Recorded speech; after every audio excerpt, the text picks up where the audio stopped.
I'm Jane.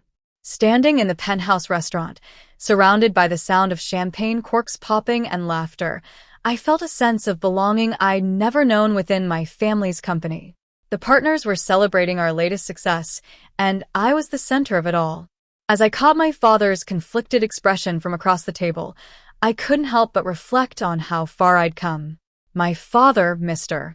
Thompson, was a traditional and conservative man who ran Thompson Enterprises, a well-established company in the business world. My mother, Mrs. Thompson, was a socialite who always believed in following the norms. They had always seen me as a young, naive girl who needed to be taught a lesson. It all started when my father wanted to put me in my place. One morning at the breakfast table, he tossed a folder with a multi-million-dollar business deal my way. "Jane, if you think you're so capable, go handle this Seattle merger. We'll see what you can do when real money is on the line," he said, his tone full of doubt. My mother, sipping her tea, scoffed. "She'll fall apart in that meeting. It'll be a disaster," she sneered. But I was determined. "Challenge accepted," I replied, a fire burning inside me. That night, I buried myself in work.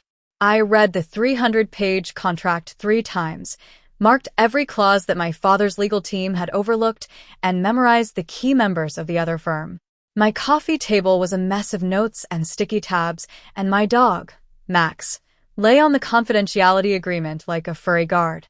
The next morning, at 9 a.m., I walked into the meeting room. It was filled with 15 men in sharp suits.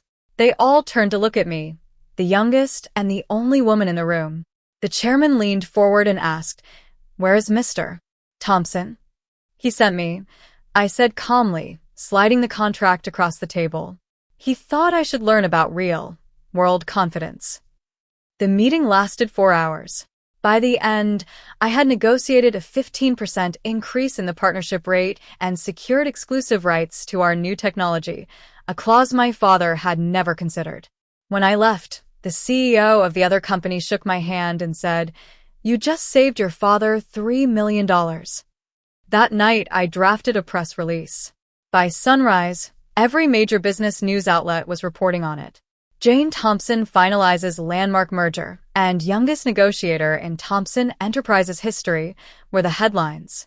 I arrived at the office at 8:10 a.m.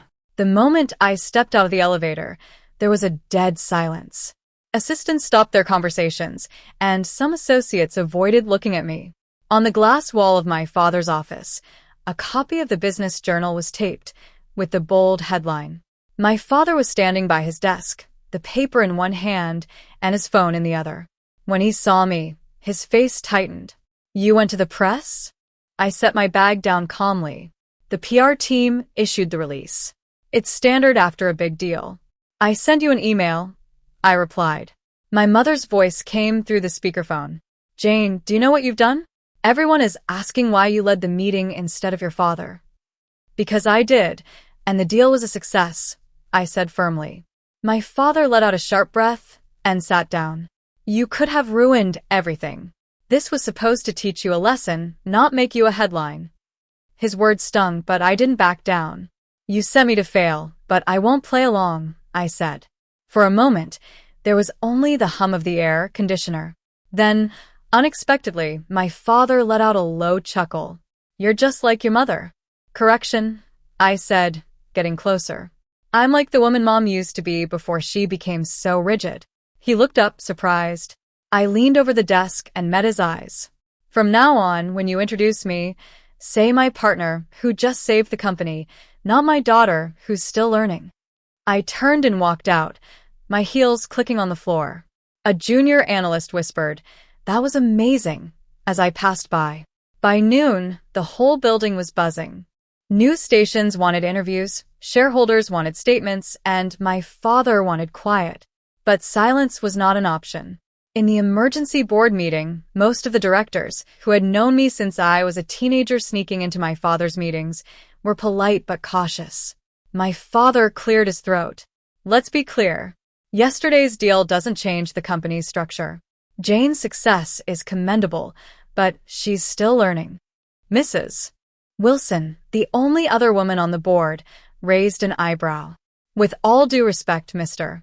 Thompson, she negotiated better terms than anyone on your executive team in 6 years. Maybe the structure should change. There were murmurs in the room. My father's jaw tightened. This is about experience, not ego. I interrupted him. Experience is measured by results. Let's look at the numbers. I pulled up the presentation I'd prepared overnight. The screen showed charts, projections, and the financial gains from the merger.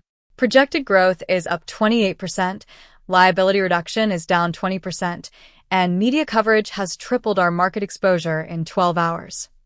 The room fell silent again, this time in realization. Mrs. Wilson smiled faintly. The results speak for themselves. When the meeting ended, my father walked past me without a word. But later that afternoon, I overheard him telling a client, "My daughter handled the merger."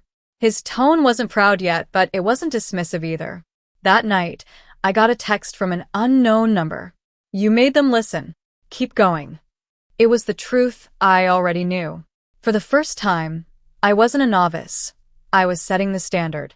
The next few days were a blur of work. I assembled a team, designed new strategies, and pitched innovative projects that the old board had never dared to consider. I proposed a new division, Thompson Digital Ventures, which would be funded by the merger's profits. In the boardroom, my father, flanked by his legal counsel and senior partners, was skeptical. "Jane, leadership takes time, and this publicity stunt." I interrupted him. "It's not a stunt. It's a strategy. The merger success has boosted our value and restored investor confidence." Mrs. Wilson supported me. "Mr. Thompson, she's right. The company needs this momentum." My father was still hesitant. "We can't just hand her power." "Call it accountability," I said, sliding the proposal onto the table. "I'll run the division independently, while keeping the company's legacy intact." My mother frowned. "Why can't you just be grateful for what your father has given you?" I met her gaze. Gratitude shouldn't mean silence. After a long pause, my father said, "You'll be responsible for every dollar you spend." "Good. I already am," I replied. As I left the boardroom, Mrs. Wilson said, "Congratulations, Director Thompson." The news of the new division spread quickly. Congratulatory messages filled my inbox.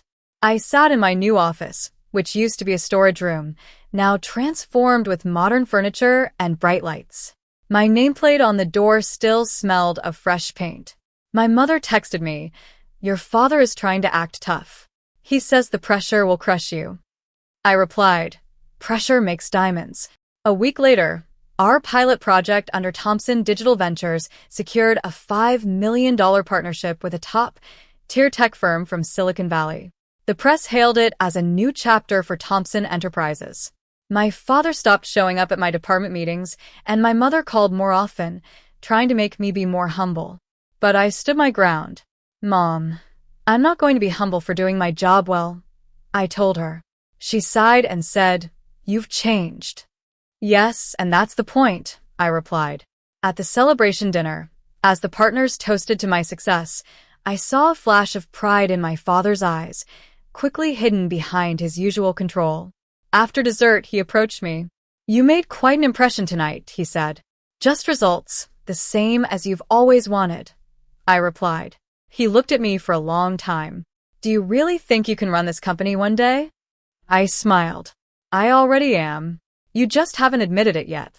The Monday after the dinner, I walked into my father's office to find a newspaper on his desk. The headline read, "Thompson Enterprises appoints Jane Thompson as co-CEO for modernization strategy." He hadn't even told me. The board had voted over the weekend, led by Mrs. Wilson and the investors I'd won over during the merger. He was sitting there looking at the headline. "You knew this was coming," I said softly. He looked up, his eyes tired. "I thought I could control how it happened." I put down 2 cups of coffee. "You taught me to negotiate, calculate, and win. You just didn't expect me to use those skills here." He gave a slow nod. "Maybe I underestimated you. Or maybe you never really saw me," I said. The air between us became calm and honest. For the first time in years, there was no hierarchy, there was just recognition. By noon, the announcement went public. Reporters filled the lobby, and the flashes of their cameras were like thunder. I stepped up to the podium beside my father. Thompson Enterprises isn't changing direction, it's expanding its vision. The new generation of leadership isn't about replacing the old, it's about redefining it, I said. The applause was immediate. My father reached out his hand to shake mine, but I hugged him instead. The room erupted in cheers. That night, I went back to my apartment, kicked off my heels, and sank into the couch. Max jumped onto my lap, wagging his tail. My mother texted me, "We're proud of you, Jane, even if it took us a long time to say it." I smiled and put the phone aside. Looking out of the window at the city lights, I knew that I had rewritten my story, from a lesson they thought would fail to a headline they'd never forget.